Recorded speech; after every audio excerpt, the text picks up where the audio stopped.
Senhor, eu te agradeço especialmente por poder ajoelhar de novo. Eu fiquei tempos que não conseguia. E agora, Senhor, tu estás me dando essa bênção, eu estou feliz por isso. E, Senhor, tu ouviste os agradecimentos que foram feitos, tu ouviste os pedidos, Senhor, e abençoa, Senhor, que tenham essa bênção que estão esperando. E tu sabes que mais pessoas tinham pedido para fazer também no seu coração. Atenda para eles, Senhor, e atende conforme a tua vontade. Tu sabes que eu tenho um grande problema com a minha irmã, de trazê-la de Hortolândia, para que ela possa ter uma vida melhor, e ter uma grande dificuldade. Mas, Senhor, tu és mais poderoso que tudo. Ele está nas tuas mãos e tu vais responder conforme a tua vontade. Abençoa esse culto que fazemos no teu nome, aqui nos dá passar a mensagem, que nos tenha ser uma mensagem de conforto, de alegria e certeza que tu estás conosco, Senhor. Fica conosco nessa hora, desejamos que os colaboradores e tenhamos prazer, Senhor, em fazer a tua vontade. Em nome de Jesus. Amém. Boa noite. Boa noite. Fico muito feliz de ver você aqui na igreja. Eu sei que, assim como eu, você deve ter tido um dia cheio de atividades e muito suor. Não é isso? A camisa já molhou umas 2 vezes, né? Mas daqui a gente vai para casa, tomara que tenha água quando chegar em casa, né? Tomar um banho. Mas estar na casa de Deus é um refrigério para a alma, não é só refresco para a nossa sensação de calor, mas para a alma. Eu escolhi conversar com você hoje sobre a Bíblia, não sobre um assunto da Bíblia, mas sobre ela mesma, sobre a Bíblia, porque existe uma crise hoje de informação, onde a gente muitas vezes encontra fontes sobre conhecimento religioso em um monte de lugar, mas a gente se esquece de que é a própria palavra de Deus, a sua revelação, e não outro lugar. Nós temos que parar de buscar conhecimento em pessoas religiosas e buscar na palavra do próprio Deus. Você já brincou de telefone sem fio, sem dúvida nenhuma, certo? Então, não tem nada, nenhuma palavra, frase que sobreviva a 3 pessoas no telefone sem fio, porque na terceira já vai chegar diferente. Essa é a realidade. A gente tem uma dificuldade para se comunicar de maneira clara que é impressionante. Diga-se de passagem as fofocas, né? Porque começa de um jeito e sempre chega. Por que você não pode confiar em nenhuma fofoca? Porque a história sempre vai chegar diferente da verdade. Porque é assim que acontece, a gente se comunica mal. Então, quando se trata de palavra de Deus, existe uma única fonte verdadeira de conhecimento, que é a Bíblia.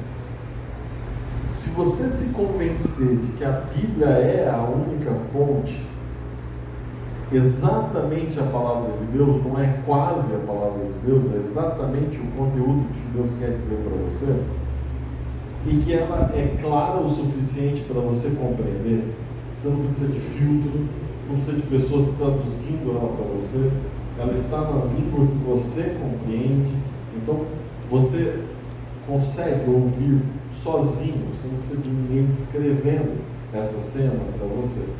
Então, ao ler a Bíblia ou ouvir a palavra de Deus, você deveria colocar em prática isso na sua vida, sem discussão, sem argumentação, sem racionalização. O que acontece hoje é que a gente ouve a palavra de Deus e a gente começa a discutir com ela. Ah, não, mas isso é antigo. Ah, não, mas isso não serve para mim. Ah, não, isso se não fosse em São Paulo. A palavra de Deus é a palavra de Deus em qualquer tempo, em qualquer lugar. Não dá para você dizer que ela não é o que ela é. Não dá para a gente colocar ela em segundo plano. Eu acredito que eu estou falando para pessoas que acreditam em Deus, certo? Que até se dizem cristãos. Se perguntar, você acredita em que na sua religião? Sou um cristão. Então, se você é um cristão, de onde veio esse conhecimento de que Jesus existe? De onde veio? Quem te disse que Deus existe? Pode me falar, conversa. Quem te disse? A Bíblia. A Bíblia. Antes de você conhecer a Bíblia, quem te disse que existia Deus? Minha mãe. Seus pais? Você, quem sabe, um amigo na escola? Quem sabe, alguém no seu caminho? Mas essa pessoa soube de Deus na Bíblia. Depois ela te apresentou a Bíblia. Vamos tirar a Bíblia dessa conversa. Se não existe Bíblia, você saberia quem é Deus? Não. Você teria a impressão de que existe uma força, uma inteligência, mas você saberia que Deus te criou o planeta em 7 dias? Não. Você saberia que Jesus morreu na cruz como parte de um plano para a sua salvação? Você saberia que você era pecador? Como é que eu sei que roubar é errado? Porque a Bíblia diz. Senão eu ia achar que era normal. Como é que eu sei que eu tenho que ser fiel à minha esposa? Porque a Bíblia diz. Lugares onde não existe Bíblia, pode se casar com várias pessoas, porque você segue outro plano. A sua vida é do jeito que ela é porque você conhece a Bíblia. Só que, vamos lá, você segue tudo que está na Bíblia? Sincero. Por quê? Essa é a pergunta. Por que você resiste a seguir tudo?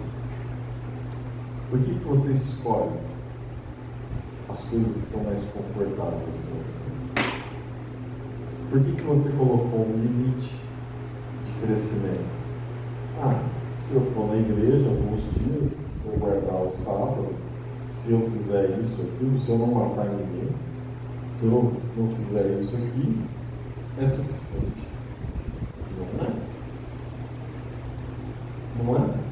Porque o nosso padrão de crescimento é toda a Bíblia. Eu não estou falando o que é suficiente para a sua salvação. Eu estou falando o que é suficiente no seu relacionamento com Deus, na sua vida, no seu crescimento como pessoa. Você não pode se limitar. Então, quanto das Escrituras você precisa colocar em prática na sua vida? Esse é o ponto. E por que nós escolhemos só algumas partes da Bíblia para seguir e outras a gente não segue? Por quê? Eu quero ir para os textos mais clássicos da Bíblia, sobre ela mesma, para lembrar desses conceitos e incentivar você a completamente se entregar ao Deus da Bíblia. Antes de você pode ir até abrindo aí Hebreus capítulo 1, enquanto eu digo uma coisinha a mais. Por sermos de um país que foi descoberto, explorado pelos europeus junto com a Igreja Católica lá em 1500, nós somos um país religioso, certo? Praticamente ninguém você encontra assim, é difícil você encontrar pessoas que não digam que elas acreditam em alguma coisa de religião. Só que o impressionante é que a gente é um religioso relapso. Porque se você perguntar se acredita em Deus, a pessoa vai dizer sim. Mas se você disser assim, e se Deus disser para você que você não pode trabalhar no sábado? Não, mas ele não é bem assim. Você acredita em Deus? Acredito. E se esse Deus disser para você que você só pode casar uma vez na sua vida? Ah, não, veja. Não é bem assim.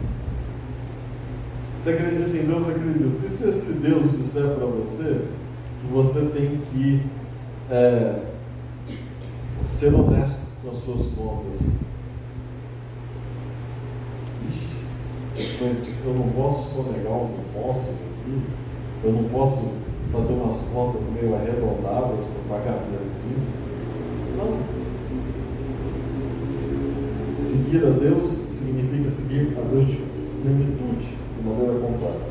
Hebreus no capítulo 1, versos 1 e 2, diz assim: havendo Deus outrora falado de muitas vezes e de muitas maneiras aos pais pelos profetas, nestes últimos dias nos falou pelo Filho, a quem constituiu o herdeiro de todas as coisas, pela qual também fez o universo. Bom, a ideia principal desse texto é: Deus fala com a gente. Deus fala com a gente. Deus falou no passado pelos profetas, falou então que são os autores da Bíblia, e principalmente falou através da vida de Jesus. Qual é o conteúdo mais precioso da Bíblia? São os evangelhos. Qual é o objetivo da Bíblia? Qual é o objetivo da Bíblia?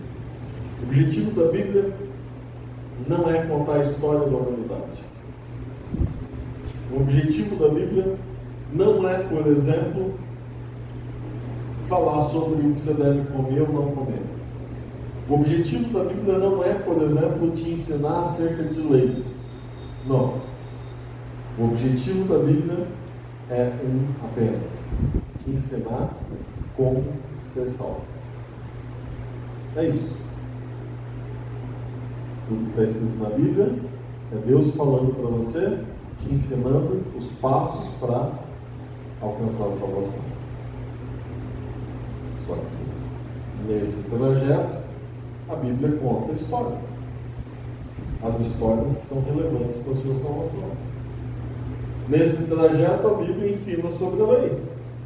Por que ela ensina sobre a lei? Porque se você não souber que está fazendo errado, para que precisa solução? Eu gosto de cozinhar, né? E todo mundo aqui já fez brigadeiro na vida, não fez? Como é que a gente faz? Nunca fez brigadeiro? Não gosta? Não gosta de brigadeiro? Nossa! É 1 em 1 milhão. Mas, ok, como é que você faz brigadeiro? Você pega manteiga, não pega margarina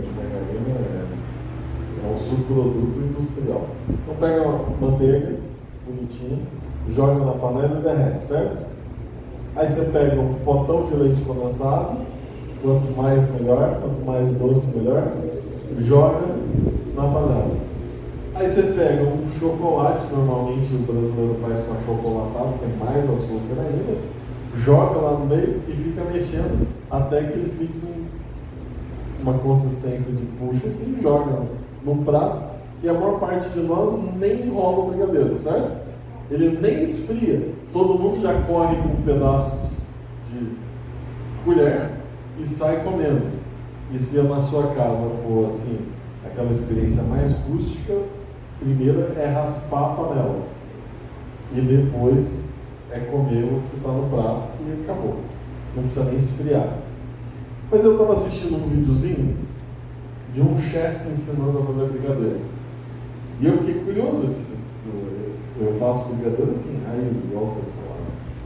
E o chefe começou a dizer assim: olha, para você fazer um brigadeiro gourmet, você precisa primeiro colocar creme de leite junto com leite condensado. Eu disse: opa. Chocolate, vou colocar chocolate, não achocolatado. Isso é interessante. Não só chocolate em pó, tem que colocar chocolate ao leite também em barra para derreter lá dentro. E imagina, dá para ficar mais gostoso o brigadeiro. E não coma quente, coma ele frio, que vai, o ponto fica melhor. aprendi um jeito novo de fazer. Para eu saber que tinha outro jeito de fazer, eu precisei que alguém me explicasse. Para você saber que você está em pecado e precisa de salvação, a Bíblia diz, o padrão é a lei. O objetivo da Bíblia é te ensinar a lei? Não. É te levar para o céu. Mas a lei te ajuda a compreender a sua necessidade de salvação. Então, qual é o conteúdo dessa fala de Deus para nós? É a salvação. Pastor, eu ouvi um historiador dizer que a Bíblia errou nas dinastias babilônicas. Olha, isso é tudo balela. A Bíblia não está interessada em te contar as dinastias da Babilônia. Ela está interessada em te contar quais foram os reis da Babilônia que influenciaram no plano da salvação. Os outros não interessam. Quantos anos tem o planeta? A Bíblia não fala sobre isso. Chega uma hora lá que ela pula gerações. E isso aconteceu antes ou depois? Tem hora que a Bíblia não segue a ordem cronológica. E aí você diz, então a Bíblia está errada. Não, ela só não se interessa nisso. Ela só se interessa naquilo que te traz o caminho da salvação. Esse é o foco da Bíblia. Então, se você ouvir pessoas falando, a Bíblia está errada, não. A Bíblia só não precisa falar sobre tudo. Ela é a expressão de Deus falando a nós. Primeiro pelos profetas, depois pelo próprio Cristo. Vamos para João, no capítulo 1, verso 14. Esse verso clássico da Bíblia nos lembra que a voz de Deus está presente no próprio Cristo, que no fim a palavra está encarnada em Cristo. João, Evangelho de João, capítulo 1, verso 14. Se você está junto comigo, diz amém. Amém. E o Verbo se fez carne e habitou entre nós, cheio de graça e de verdade. E vimos a sua glória agora como do unigênito do Pai. A revelação de Deus a nós é tão intensa que ela se manifestou através de Cristo, como Cristo. A palavra verbo aqui é exatamente revelação, palavra de Deus. Então, Deus se revelou de tal forma a nós, Ele quer se comunicar conosco de tal forma que o próprio Cristo é chamado de a palavra. Quem toma a iniciativa de se comunicar conosco, de se relacionar conosco, é o próprio Deus. Quando eu falo em Bíblia, em palavra de Deus, eu estou dizendo naquilo que é mais precioso para Deus, porque é o próprio Deus. Não é só a sua palavra, mas é Deus. Segundo Pedro, no capítulo 1, verso 21. Posso compreender que a Bíblia tem relevância para mim também pelo modo como ela foi dada, revelada a nós, o jeito como ela foi escrita. Todos esses textos você conhece de cor, mas lembra que a minha função hoje aqui é nos lembrar da relevância da palavra para finalmente colocarmos ela em prática na nossa vida. Segundo Pedro, capítulo 1, verso 21, diz, porque nunca, jamais, essas duas palavras juntas numa frase são muito fortes, né? A gente costuma dizer nunca, diga nunca, não é? Porque você pode se arrepender, mas a Bíblia não. Nunca. E a palavra jamais é outra muito forte. Quem pode dizer jamais? É quase impossível. Mas as duas palavras juntas. Nunca. Jamais. Ou seja, não tem exceção. Qualquer profecia foi dada por vontade humana. Nada que está na Bíblia foi escrito por vontade de homens. Entretanto, homens santos falaram da parte de Deus, movidos pelo Espírito Santo. A Bíblia é um ditado de Deus? Não. É uma transcrição do que Deus disse? Não. Como que a Bíblia chega até nós? Então, esse texto resolve esse problema. Ele diz assim: alguns homens que se deixaram ser influenciados por Deus foram inspirados, ou seja, o Espírito Santo falou com eles, lhes deu ideias que eles transmitiram no papel. Então veja, a palavra é a encarnação de Deus também, porque é a ideia de Deus transformada em palavras que o ser humano consegue compreender. Por isso que cada livro tem muito do seu autor. Você reconhece, e os estudiosos da Bíblia, muitas vezes a gente, no meio acadêmico, fica fazendo essas discussões, a gente consegue compreender o estilo de escrita do autor. Deixa eu te falar um negócio. Você está lá no WhatsApp com alguém que você conhece, esposo, esposa, pai, mãe. E de repente alguém clona o celular do seu amado e manda uma mensagem para você. Você não precisa nem saber que foi clonado para entender que não é ele ou ela que está escrevendo, certo? Porque a gente tem um jeito de escrever. Até isso Deus respeitou. Ele deu a ideia para o profeta, e o profeta, com o seu jeito de escrever, escreveu a Bíblia. E são vários autores por épocas diferentes para que todos nós pudéssemos compreender o que Deus queria falar para a gente. Ao estudar a Bíblia, a gente precisa levar em conta que ela foi escrita por alguém, em algum período, com algum destinatário, para que isso faça sentido para a nossa vida. Alguém pode dizer para você assim: ah, mas pastor, a gente não mata mais cordeirinho. Mas a Bíblia diz que era para você levar um cordeirinho diante de Deus e matar.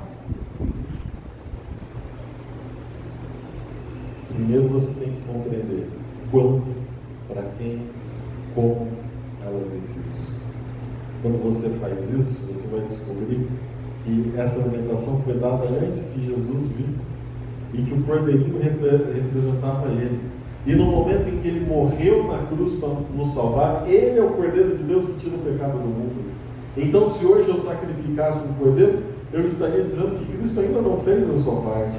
O Cordeiro de Deus que se sacrifica sempre nesses nossos cultos é o próprio Cristo, que com a sua graça, com a sua misericórdia, com o seu sangue derramado na cruz, diz: hoje eu sou suficiente.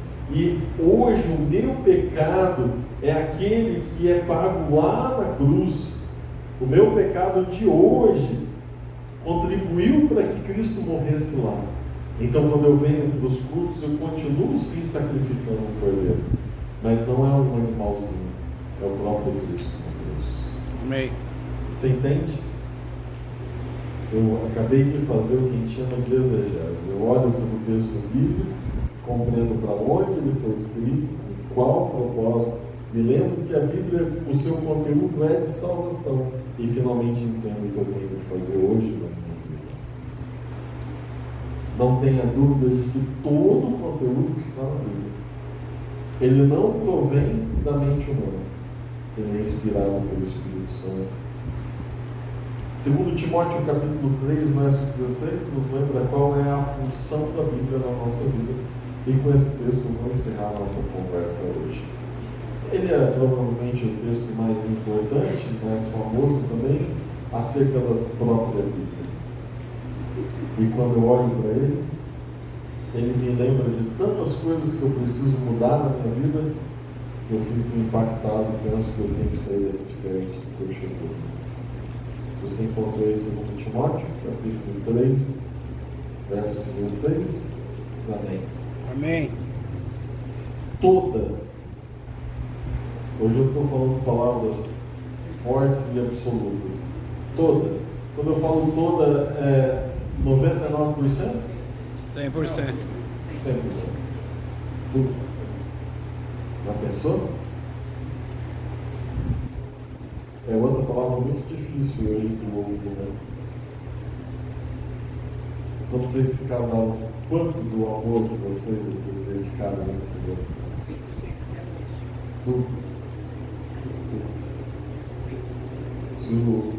Se um filho está precisando de você, quanto que você se dedica a ele? Depende. 100%. Toda a Escritura é inspirada por Deus. É isso que o texto está dizendo. Então dá para eu jogar fora uma palavrinha, uma vírgula, uma frase, um pedaço dela? Dá para eu ignorar algo que ela disse? Mas por que é que a gente continua ignorando e vivendo do nosso jeito? Essa é a pergunta que eu comecei lá no início da nossa conversa. Se eu sei que a Bíblia é a palavra de Deus, se eu sei que a Bíblia é o Verbo encarnado, se eu sei que a Bíblia é de autoria divina, se eu sei que a Bíblia é a revelação de Deus máxima para o ser humano e que seu objetivo é a minha salvação, então por que eu continuo ignorando a Bíblia? Ou parte dela? Qual é a utilidade da Bíblia? Toda a Escritura é inspirada por Deus e útil para o ensino, para a repreensão, para a compreensão, para a educação na justiça. Para que serve a Bíblia? Para ensinar, para repreender, para corrigir, para educar. Só que de alguma forma a gente continua resistindo ao ensino bíblico. Se a gente não aprender nada com a Bíblia, ou se a gente não aprender tudo com a Bíblia, ela vai ser inútil para a gente. A utilidade dela está na transformação da nossa vida. Meu apelo para você hoje é: deixe que a Bíblia te ensine o seu caminho. Acredite e ponha em prática. Não siga um monte de ideias que aparecem por aí. Elas não são divinas. Não siga as pessoas que querem dizer sobre a Bíblia. Siga a Bíblia. Desconfie. Leia na Bíblia. Confirme. Então não preciso vir na igreja? Olha, sinceramente não. Mas aqui é melhor. Porque aqui a gente está junto, a gente dedica tempo, tem pessoas dedicadas para cada coisa, alguém estuda a Bíblia para te ajudar a compreender junto, mas não acredita no pastor. Lê a Bíblia. E se alguém vier aqui e não falar nada com a Bíblia, não lê a Bíblia junto com você, então até ignora, porque daí realmente confirma, leia, não se satisfaça com alimento processado. Não é o videozinho na internet que vai te ensinar, é a Bíblia, e é toda ela. Deixe que ela te transforme todos os dias. Tenha contato com ela diariamente. E ela vai te levar rumo à salvação. Amém. Você decide se deixar ser ensinado pela Bíblia? Amém. Deixar ela transformar a sua vida? Fique em pé, eu gostaria de orar com você. Senhor Pai que estás nos céus, obrigado. Obrigado porque essas famílias, esses queridos irmãos e irmãs vieram até a tua igreja nesta noite. Eles enfrentaram diversos desafios para isso, mas escolheram a Ti como prioridade para a sua vida. Senhor, ao olharmos para a Sua vontade de se revelar a nós, principalmente nos mostrando o caminho da salvação, nos sentimos acolhidos e amados por Ti.